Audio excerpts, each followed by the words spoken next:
রাম নারায়ণ রাম। আজকের পরিবর্তিত সময়ে মানুষ ভুলে গেছে যে পৃথিবীতে তার নিজস্ব কিছুই নেই।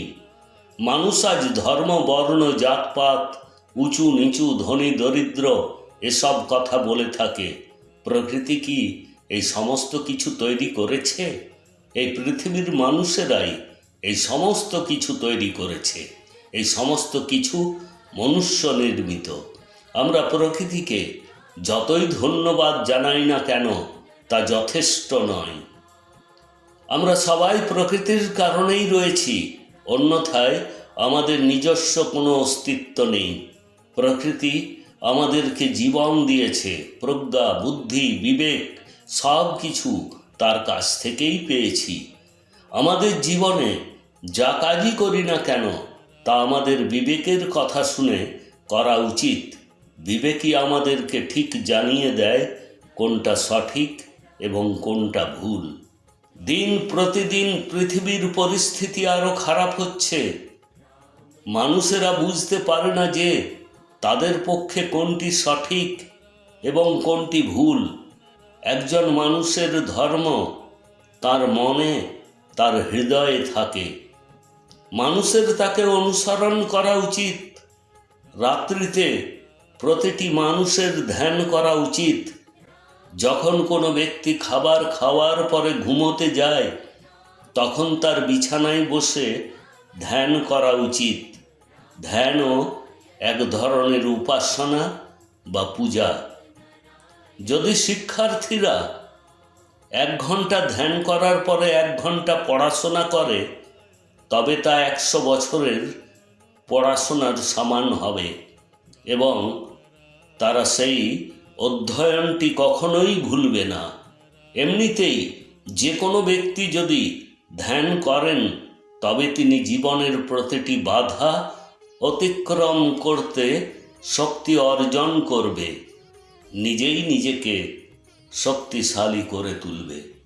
প্রকৃতির সংবিধান, প্রকৃতির ধারণা, প্রকৃতির শিক্ষা, প্রকৃতির ভিত্তি প্রত্যেকেরই। কেউ কোনো পার্থিব ধর্ম নিয়ে জন্ম নেয় না। মহাকাশের ধর্ম নিয়ে প্রত্যেকেই জন্মগ্রহণ করে। বিবেক ও প্রজ্ঞা আমাদের ঈশ্বর। তাহলে পৃথকভাবে ধর্মের কি প্রয়োজন? পৃথিবীতে এত ধর্ম থাকা সত্ত্বেও মানুষ ক্ষুধার্ত থাকে। বাস করার জন্য কোনো বাড়ি নেই, স্কুল কলেজ নেই, হাসপাতাল নেই। এগুলো তবে কি ধরনের ধর্ম? যে ধর্ম আমাদের সেবা করতে পারে না সে জাতীয় ধর্ম থাকা উচিত নয়। অতএব প্রত্যেকের জাগ্রত হওয়া উচিত, ধ্যান করা উচিত। সব কিছু ধ্যানের দ্বারাতেই ঠিক হয়ে যাবে। আজ প্রত্যেকেই উত্তেজনা, ঝামেলার সাথে জড়িয়ে পড়ে। ধ্যান আমাদের এই সমস্ত পরিস্থিতি থেকে বেরিয়ে আসতে অনেক সহায়তা করে।